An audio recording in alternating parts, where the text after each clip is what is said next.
Hey, Pokedad fan club, it's me, Pokedad, and I've got another XY9 Rage of the Broken Sky slash Breakpoint news update for you. This one will be just a quick one, save for a little bit of a monologue I have to do. Um, alright, so Garbodor is back, alright, and we thought that it might be a new Garbodor. However, it is kind of new, but it's kind of the same. And I'm going to talk to you about why it's the same and why it's new, obviously, and then also the implications of it. All right, let's look at the picture first. So Garbodor's the big, beefy guy. He had the ability in the last Garbodor they printed with Garbotoxin. And as you can see, this Garbodor also has an ability on it.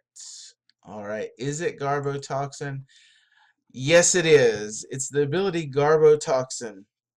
Alright, Garbodor evolves from Trubbish, has 100 HP, it's a psychic type.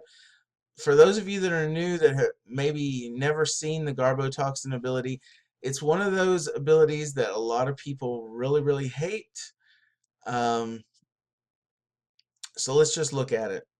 If this Pokemon has a Pokemon tool card attached to it, each Pokemon in play, in each player's hand, and in each player's discard pile has no abilities, except for Garbotoxin. Alright, so here's the deal. If Garbodor's in play with a tool attached to it, a lot of times it's a float stone, but we may actually see different tools now, and I'll explain why in a moment. All Pokemon in play have no abilities. So that means Shaman EX, not ability. Aromatisse, no ability. Swampert's Diving Draw, no ability. Basically, nothing has abilities, which can really stink because especially if you're an ability-based deck. I thought that they were bringing balance to that idea by having Hex Maniac. Hex Maniac takes abilities away, but it only takes it away for one turn. So this is going to take it away again permanently like it has. So in the past we saw Seismitoad and Manectric team up with Garbodor, and then they don't use any abilities, but now it's going to affect things like bats. It'll affect Vileplume. Vileplume won't be able to, you won't be able to lock people. And so, and I think most people, this card has given a bad taste in their mouth. It's almost as bad as Seismitoad. But I'm going to momentarily talk about why I think it's given people a bad taste in their mouth, and also why it was brought back. All right. The one thing I do want to point out is the other Garbodor I don't think really had a good attack. I'm not saying this one is all that good either, but you could see him in a psychic deck, which I don't know why you'd want to, because so many psychic types have abilities that you want to be able to use. But you could see him in a psychic deck, and if you did, his Panic Bomb is actually pretty reasonable. It's just a psychic and a double colorless and a Dimension Valley, and you can get him charged up for 60 hit for 60 damage, and then your opponent's active Pokemon is poisoned and confused. So not too bad. I mean, he could at least be used for an attack if needed. All right. So you might even see muscle bands on this guy instead of float stones. Is it you gonna see that often? Probably not, but it is possible. I'll at least throw that out there. All right, so why is Garbodor back? And here's my reason. I think it makes sense, and I think most of you will agree, but if you disagree with me, feel free to tell me why. All right, you've noticed a lot of things have been being reprinted from Black and Y set. For instance, Floatstone got reprinted. Judge has been reprinted, though I'm not sure it was Black and White era, but it has come back. Fisherman has come back.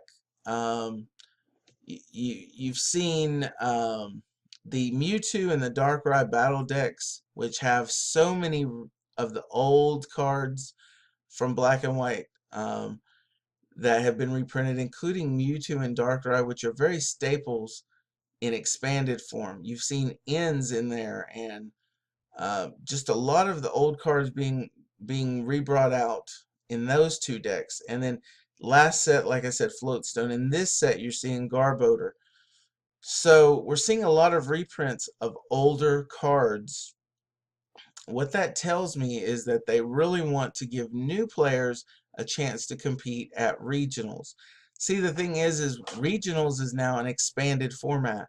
And so that means you can use any card from Black and White on until the most recent set, which Breakpoint Breakthrough will be available, I think, November 25th, if I'm not mistaken.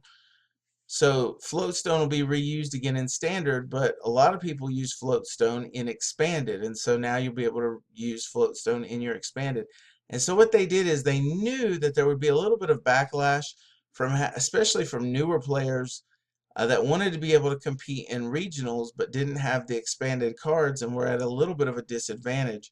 So now they're bringing all these old cards back so that people that are newer still have the cards needed to play in expanded format. Mr. Mime was another one. They brought it back as a fairy, but it still does the same thing as the Mr. Mime that's a psychic. So, that being said, that's my reason why they're bringing all these back. Now, there's a couple problems with this though that other people have addressed, and I'll just mention them. I don't know if I agree completely with these problems, but one people say that it's creating a stale environment. And that may be so. The expanded format is definitely, there's a lot more variety in the expanded format because you have so many different sets to work with. The problem is all the good cards continually be used. So Garbodor continually gets used, Seismitoad continually gets used, Eviltal and Dark Patches continually get used, and so you don't really see any new ideas coming out. I mean, it's the same old, same old. Eviltal with Dark Patch won regionals, just this past regionals. Mega Manetric, it's either, I mean, Vespiquen really is kind of new, but it's not. It's just Flareon all over again. So it seems like I could see an argument for the fact that bringing back all these old cards makes it stale. At the same time, I guess Pokemon could argue and say, yeah, but we're bringing all the new cards in with it, and so that should allow for more creativity and more ingenuity within people. But so far, I don't think that that's been the case if you just look at the results. That being said, I will say there is a lot of new cards, a lot of neat stuff, especially in Breakthrough that came out. I mean, Gengar with his Creep Show is just crazy, and I expect to see that played a lot in Standard, especially during cities. But I don't know. I don't know if I like Garbodor being reprinted. I know that I never really used it because I never had an opportunity since I am relatively new to the game. I mean, I've only been at it about a year now. And I do like the fact that if I did want to play an expanded, I have the access to the same cards that everybody else does, or at least the vast majority of them. I just don't know that I really want to continue to have to compete against the same old decks that have always won. When I'm kind of new and those old decks aren't really what I'm used to. You know, I like Regice Vileplume because that's new to me, and I like these new Mega Mewtwo's and things like that. So, will we see some new decks at regionals? Probably. Will we see the old, same old decks, stale decks that have always won? Probably. Will the new ones beat out the old ones? I hope so. I kind of do. Anyway, guys, I've monologued long enough. I really do want to hear your thoughts on the fact that Garbodor has been reprinted. Please, whether you dislike it or like it, please tell me why. what you love, if you do like it, tell me what you particularly use it for and what decks. If you don't like it, tell me why, and tell me what decks does it wreak the most havoc on. I'd like to hear your input on that. Also, guys, hit that thumbs up, give me a like. Again, I appreciate all the encouragement from that. And then finally, if you haven't subscribed, please do. We appreciate just every subscriber. We love your feedback. We love the Pokemon community. You guys have really been a big help, and I just love hearing each and every one of your comments, and I'll try to respond to everyone that I can. I usually get a chance to. So anyway, guys, tell me what you think. And this is PokeDad signing off. We'll talk to you later. Bye.